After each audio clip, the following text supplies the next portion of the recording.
आपको देहरादून, जहां पर प्रेमनगर में सामूहिक कन्या पूजन कार्यक्रम का आयोजन किया जा रहा है। सीएम पुष्कर सिंह धामी संबोधित कर रहे हैं। यमुना मैया की, टपकेश्वर महादेव की, घाट कालिका मैया की, घाट कालिका मैया की, महासू महाराज की। आज सामूहिक कन्या पूजन के इस बहुत ही पवित्र कार्यक्रम में चैत्र नवरात्रि के इस शुभ अवसर पर मंच पर आसीन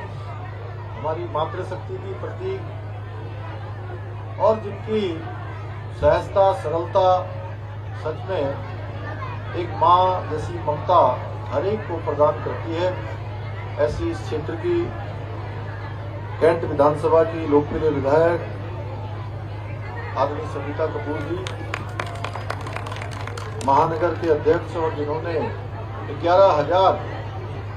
कन्याओं के पूजन का ये पवित्र काम, इसका संयोजन किया है। और सच में बड़ा अद्भुत काम है। जब मुझे भी ये कहने आए थे कि ऐसा कार्यक्रम कर रहे हैं, हालांकि इस दौरान काफी व्यस्तता थी, लेकिन मैं ऐसे अवसर को, जब हमारे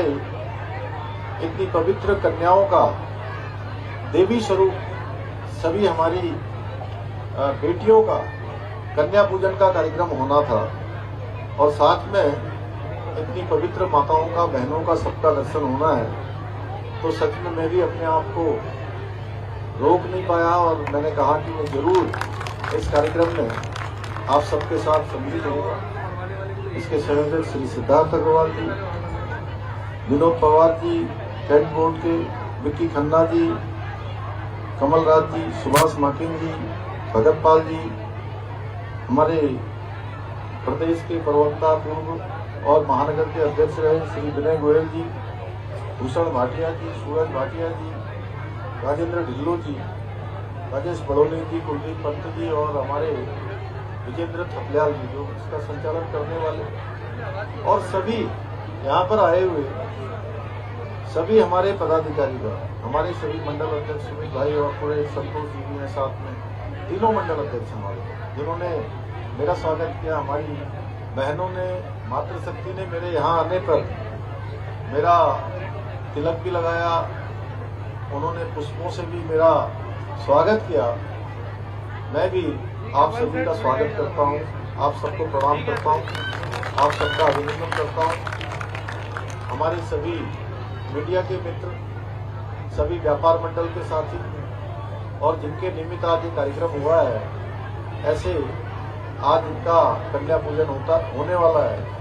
ऐसी हमारी सभी पवित्र कन्याएं। मैं आज के इस कार्यक्रम में आप सभी का बहुत स्वागत करता हूँ, अभिनंदन करता हूँ कि माँ शक्ति की आराधना का ये पर्व हम सब बहुत धूमधाम से मनाते हैं और 9 दिनों तक माँ की आराधना करते हैं और माँ हमको पूरे वर्ष भर के लिए पूरी ताकत देती है, पूरी शक्ति देती है। हमको नियम से, धर्म से, संयम से काम करने की प्रेरणा इन 9 दिनों में मिलती है। और देखिए, हमारे यहाँ वर्षों पूर्व, सैकड़ों, हजारों वर्ष पूर्व से ये हमारी पौराणिक चीजें हैं, हमारी संस्कृति, हमारी धार्मिक मान्यताएं, ये सारी की सारी वैज्ञानिक पद्धति पर आधारित है। आप देखेंगे कि ये चैत्र नवरात्र जब होते हैं, चैत्र नवरात्र के बाद फिर एकदम से गर्मी प्रारंभ हो जाती है और हम 9 दिन तक व्रत रखते हैं। तो इसके पीछे स्वयं को शोधित करना होता है, मन को शांत करना होता है, अंदर की जो हमारे अंदर की जितनी भी अशुद्धियां हैं उसको शोधित करने का भी अवसर होता है और शरीर पूरी तरह से तैयार हो जाता है कि अब आने वाली गर्मी है, उस गर्मी के लिए शरीर को कैसे काम करना है।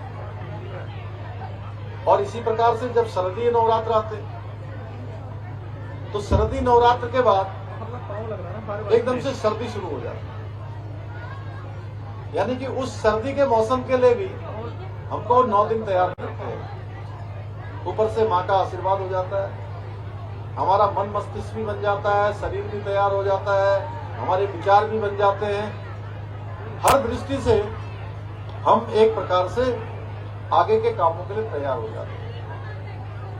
और ये उत्सव होते हैं कि अभी देखिए पूरी सर्दी रही,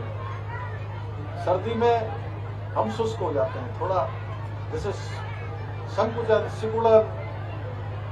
और जैसे ही हमारे त्योहार आते हैं, उत्तरायण आता है, मकर संक्रांति का पर्व आता है,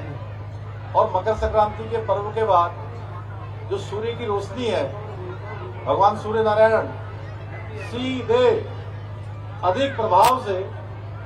धरती के संपर्क में आ जाते हैं, आ रहे हैं ना, और उनका प्रकाश जो है तीव्र हो जाता है, सारा संसार विस्तार रूप लेने लगता है, सारे अच्छे काम शुरू हो जाते हैं,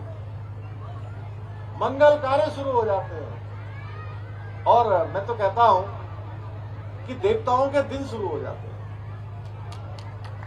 अब देखिए हम कितने त्योहार होते हैं, मकर संक्रांति के बाद हमारा मकर संक्रांति, लोहड़ी और उत्तरायणी, कहीं पोंगल, कहीं बिहू, कहीं माघी,